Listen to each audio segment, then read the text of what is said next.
Last weekend, we got to welcome people into Mass, to welcome kids to get baptized. And there are several families in our great grouping that are Latino. And many of them were waiting for a long time to have the baptism. In fact, we had scheduled baptisms for about 8 of them. And the weekend that the whole Corona thing broke out, it was like literally 12 hours before their baptism.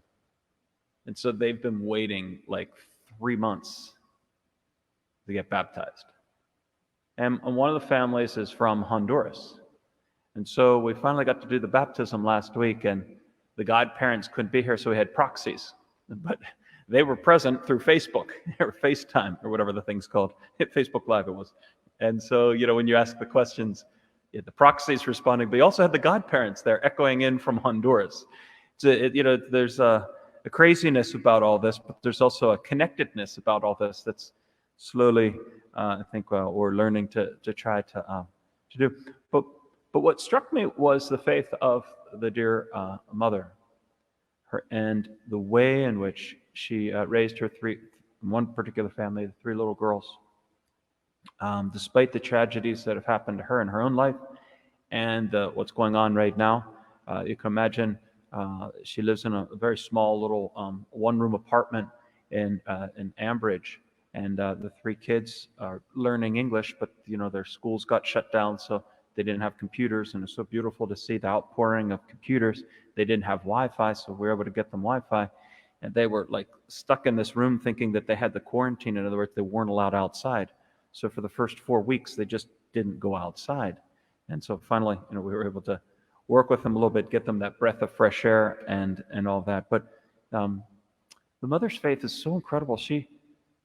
She wanted to make sure they had because the kids were like 1-year-old, 4-year-old, and like 7 years old, or 8 or 9 years old. So the kids were kind of younger, but she wanted to make sure they had like the best clothing they could get. She wanted to make sure they had been prepared spiritually in prayer, and that they were and all that.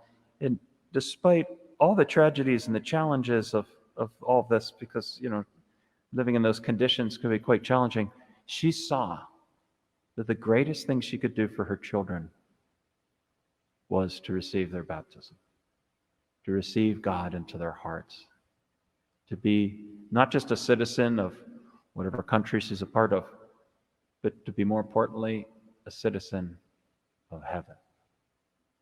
And when you hear St. Paul today, I don't know if there are more courageous, just like, let's go get him. This is like his locker room speech as he's dying.